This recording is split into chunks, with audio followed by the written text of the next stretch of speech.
look at these then, Darren, okay? So your left-hand one was your before. Capital Y shape, even if anything, the club's going almost nearer to your trail leg there. This is in your front foot, okay? I mean, so there's the inside of your leg there now, and there's the inside of your leg there. So the hands are ending on the back foot more than the front foot, okay? Which is going to cause your trail hip to get sort of stuck, cause that sort of restriction in your rotation, and cause that kind of lifting, as we said, with the arms in the back, okay? What we want to try and do is get your club in a more lowercase y. So there's your start position. You tip your shoulders, and there's your arms there. Then when you set your feet up there now, we can see the difference in these. And if you watch Golf on TV, I'm sure, you can see the difference in that setup on the right-hand side now, okay? The club shaft more in line with your lead arm, okay? The arms look nice and relaxed on the shoulders. You just look facing the ball more. This one looks a bit kind of like you turn to the left a bit more, okay? So that's a much more efficient position. It allows this hip now when you rotate back, okay? We're going to check your club there. Loosen the grip pressure. You can see your hip now as you rotate nicely. Good shoulder turn as you come back to the golf ball. Hands are nicely in front, and then we can rotate through fully. And if we just watch the swing in terms of the movement, there's a nice balanced, full flow and a shot look on your face compared to this when it was a bit sort of stiff and a bit tense and a bit tight. It's like, this looks like you're trying so hard to hit it. I'm doing this. Yeah, exactly, yeah. Because you're trying to hit the ball so hard rather than that kind of whip crack effect, yeah? And that thing, when you're swinging it, when you're trying to crack a whip, the hands aren't going that fast, but the crack, and to cause that whip to crack, the hand actually decelerates, like the old towel whipping drill, yeah? When you snap the towel, yeah? The hand comes back to get the towel to accelerate through, yeah? If you just keep going, ugh, the person goes, oh, thanks. What was that all about then, yeah? There's got to be a lot, and they get to do that, you've got to be a lot looser to start with, okay? You can see your move. If we go to the same position here now, look at the difference where your arms are just past impact here, level with your chest. Look how static your lower half is. This right hip just can't move anyway, because it starts off here, sort of like, it's stuck, yeah?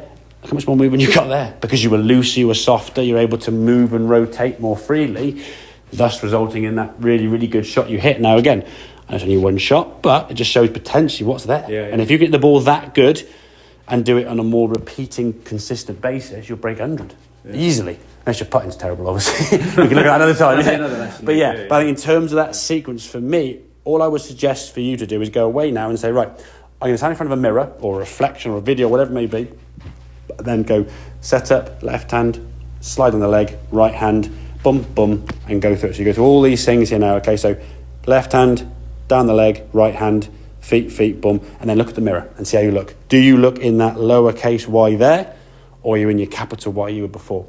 Do that to the point where you can't not do it.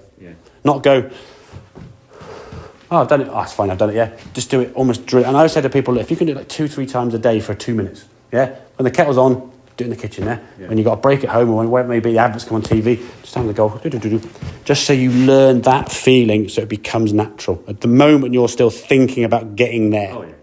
Which is fine, because I'd expect you to think to make sure you do it. All right?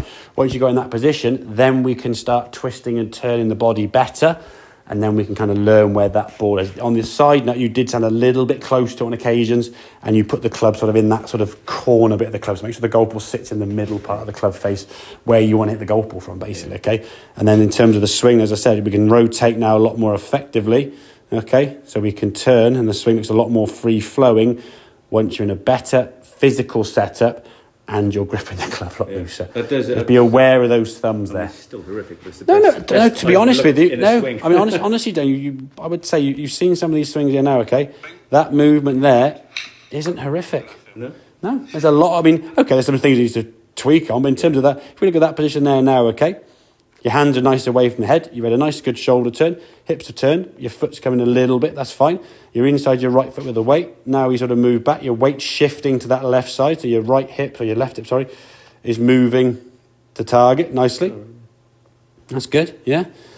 And you're moving nicely, okay? You come back to impact. Good impact position. The hands on your lead shoulder. Nicely in line with the golf ball. You're rotating through. You balance on your left side. You watch your lead hip on this one here now when you sort of went back. You went back here now. Your left hip doesn't move anywhere. It just goes back. It kind of goes and pulls away. Exactly, yeah. You're twisting around the corner, hence what created the shank or the pull or the slice. So, does that make sense? Brilliant. It does, mate, yeah. Good man.